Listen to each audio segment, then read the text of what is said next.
Hello everyone, I'm Ava and I'm an American living in the Netherlands, and right now I am running late. No, I'm not, just kidding.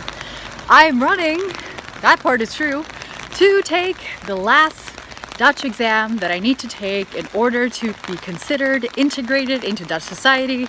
This is for my visa, and today I'm going to be doing the Kennis van de Nederlandse Maatschappij exam, the Knowledge of Dutch Society exam. And yep, it's raining, so it's perfect weather to be doing an exam about Dutch society and culture. I'm looking around because I really like seeing people in the rain on bikes, getting wet, not caring, some of them holding up umbrellas and the other hand on their phone. But today, after my exam, wish me luck by the way, I wanted to talk to you about what it is like going through this process of inburgering and what you're actually required to know for it. Some of this stuff is pretty funny, this other stuff is really useful, so can't wait to share that with you after I go ace this exam, hopefully, fingers crossed. Hi everyone, so it is now a couple of days later. It is the weekend, it is hot and sunny, unlike the day when I filmed to go to my exam. And I think the exam went well. I don't know the results yet. You typically, for this exam, get the results a week later. They said 5 days. So I will find out next week whether I passed or not. Exams always make me nervous. I mean, for someone who has been in school for like 23 years, I'm not kidding, for a very long time, you'd think I would be used to exams by now, but no. I am not used to exams, and I always get the jitters in the exam hall. I think everyone there was a little nervous. But anyway, in order to tell you a little bit about what it is that they want us internationals, foreigners moving to the Netherlands to know, I think I need to backtrack a little bit to give you some context. So if you don't move to the Netherlands on a highly skilled migrant visa, then you need to complete certain requirements in order to stay in the Netherlands as part of your visa. So I initially, when I moved to the Netherlands, I moved on a work visa, so then I didn't have to do any of these things. And then I moved on to a partner visa because my girlfriend was here in the Netherlands and I wanted to have a stable visa situation, and our relationship is not going anywhere. So I wanted to move to that partner visa. So I did, and then I suddenly had to do all of these requirements. And I did get a bit of an extension thanks to COVID. You also know that some of the requirements may have slipped through the crack. But now we're back, and I think as of this point, if I pass my exam, I have done all of my requirements. Hooray! So the full list of things that I needed to do were first a language exam. So you need to have some proficiency of the Dutch language. This makes total sense. You live in the Netherlands. And the level you need to have is A2, which you're not familiar with the system. That is sort of advanced beginner. So not super beginner, that's A1. A2 is advanced beginner. B1, B2 is intermediate. C1, C2 is advanced. That sort of thing. If you are at the C1, C2 level, you should be able to do university. B1, B2 is conversational. This is just my rough explanation of what I think it is. And A1, A2 is like I can order things and go to the supermarket. An A2 level is a pretty okay requirement, I think. The next thing you need to have is a participatieverklaringstraject. So you need to follow this traject, this trajectory. I've talked about it a little bit in other videos because that was the one that slipped through the cracks. And well, it's just a day-long session that you sit through and you learn about Dutch society that day. More on this later. The next thing you need to have is the Knowledge of Dutch Society exam, Kennis van de Nederlandse Maatschappij. So that's the one I just took. And the final thing you need to have is oriëntatie of de Nederlandse arbeidsmarkt or something of that nature. Basically that you have to orient yourself on how the Dutch job market works. And because I've been employed in the Netherlands for a while and I have a contract and so on, there's certain requirements. You can ask for a vrijstelling, a word that I only know from Wie is de Mol, where it's a free pass basically. So I have a free pass to not do that component because I have a job. So those were the 4 things I needed to do. It doesn't sound like a lot, but I did spend a lot of time preparing for my Dutch language exam.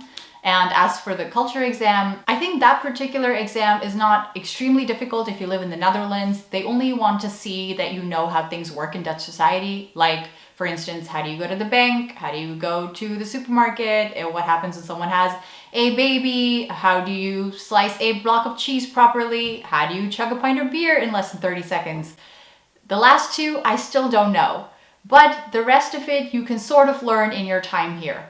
Apparently, some things are harder than others. Okay, so as promised in today's video, I want to do a little bit of a deep dive into two of these requirements that I had to do. One was the participatieverklaring traject, the trajectory. It's called the PVT, the PVT, so that's why I keep adding the T. But I wanted to deep dive a little bit into that one, tell you a little bit more about that, and then of course the knowledge of Dutch society. I think those would be really interesting to share, just to give you a sense of what it is that we have to learn, or rather, what it is that the Dutch government thinks it is important for us to learn.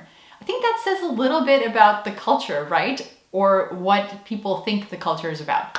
So anyway, right off the bat, I'm going to tell you that I found the participatieverklaring traject pretty strange because it focuses on Dutch values, which I think is good, but at the same time, it is strange that, you know, trying to cover all the Dutch values in this whole country and culture in 6 hours, including a lunch break, seems like a tall order. So you can obviously only do so much, and, you know, it ends up being a bit funny, I think, because you end up focusing on certain things, and it's really this course on values, which I don't know, something about the combination of values and a course doesn't seem to jive together for me, because I always thought you learn values by living and it's something that takes time to seep in. But hey, apparently you can learn it in 6 hours, including a lunch break. And what was funny for me is I had to do this online because of COVID. So we were just staring at a screen for 6 hours. I found it all a bit, like the setup was a bit interesting. I wouldn't necessarily say that I was a fan of that setup. So, Dutch values. What were the two core values they focused on? Well, the two core values they focused on were freedom and equality. Values I'm totally on board with. And I did think that it was beautiful that they chose to emphasize these values in the course. So while I think the course was a bit funny, I think it's beautiful that they chose freedom and equality. So some of the things we covered were like everybody is equal, everybody gets the same chances, we want people to feel free to express themselves. And an interesting example that they shared during this course. So basically we went through the values and then we had examples. That's how they illustrated the values, and then we had to talk about them in groups. So in one of the scenarios, they talked about Princess Amalia and whether or not she would still have the right to the crown if she was gay and chose a female partner. That was really interesting because, I mean, as a gay person myself, I was very happy with this example. But at the same time, I thought it was an interesting choice, not the most relatable one. And I'm not talking about the gay aspect. I don't know how many of us have this problem on a daily basis where we're worried about our succession to the throne. So I just felt like they could have picked a more relatable example there. But no, so that was the news article that they chose to share with us. So we really spent the bulk of the 6 hours talking about freedom and equality. And well, interesting that I feel like in this sense, the American ideal values are kind of similar to the Dutch ideal values. So that was interesting for me to experience and also appreciate. But besides these two values, we also had a kind of random and out of place topic in this session, which was voting. So I actually came away with learning about when I couldn't vote. So I can, for instance, not vote in the parliamentary elections until I've become a Dutch citizen. I, however, can vote in the gemeente elections, the municipality elections, if I've lived in the Netherlands for 5 years. And there is one type of election in which I could vote right now if I wanted to. Any guesses what that is? That is the waterschapsverkiezingen, the water board. I can vote for them. How exciting!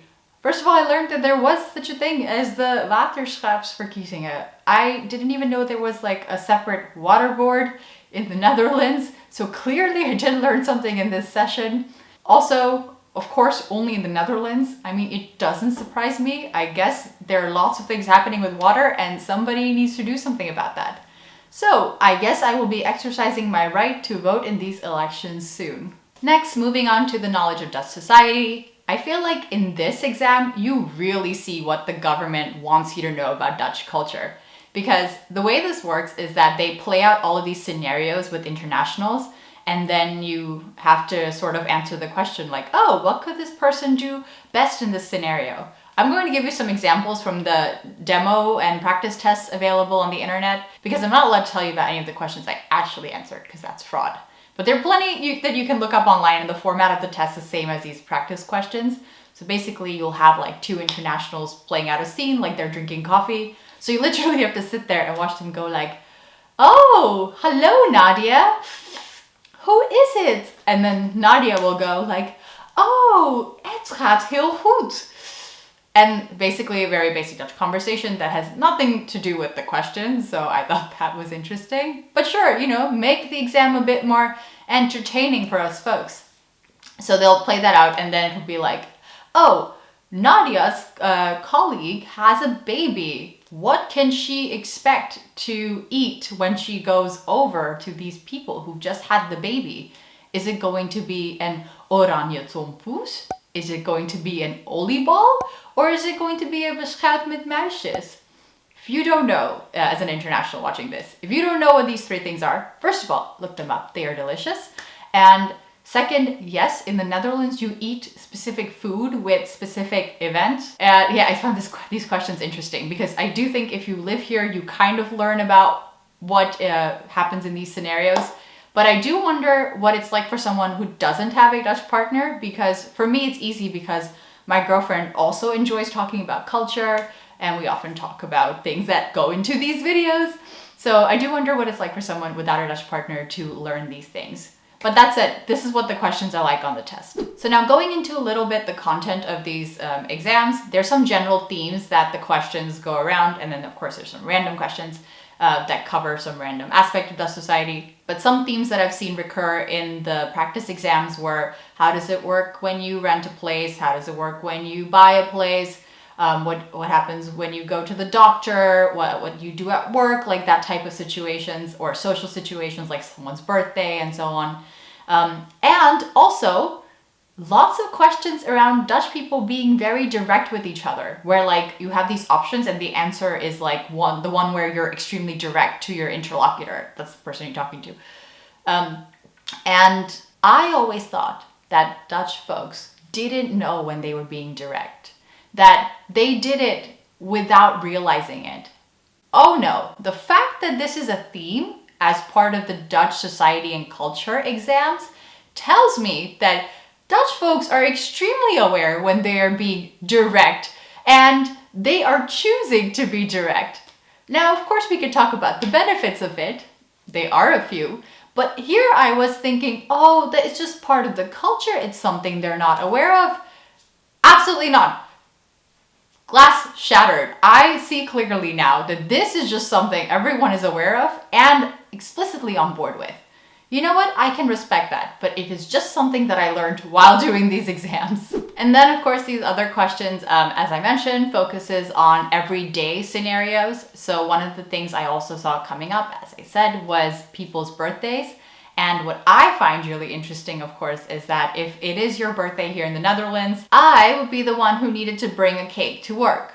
Whereas in the US, if it's my birthday, someone else will get me a cake at work. And I feel like it's really sad that no one's gonna get me a cake at work. So, you know, stuff like that you need to know for the exam. Also, what you need to know is like, well, if it's your colleague's birthday and they bring a cake, how do you respond? Well, I mean, the questions were, the options to answer this question were really interesting. I think it was something like invite them for dinner, or say happy birthday, and then there was a third, like, I don't know, bake them a cake or something. I don't know about that one. But I just thought all of these options seem nice. Like, you know, if, for instance, it was my birthday, if you invited me for dinner, I would think that was nice. Like, what if I'm new to the country and don't have that many friends? Or what if, you know, you wanted to bake me a cake for my birthday? Would I be super offended? Absolutely not. If you see me, just tell you, the viewer, and it is my birthday, feel free to treat me to cake, a drink, coffee, whatever. I will not be offended, I promise. So those were some of the things I wanted to share with you today about the requirements for a visa when you move to the Netherlands from another country. So I hope you found this interesting. As usual, let me know what you think in the comments down below. And if you haven't subscribed yet, don't forget to subscribe. That way you get notified when I post my videos at irregular times. And also, it's just nice to stay connected. As usual, until next time.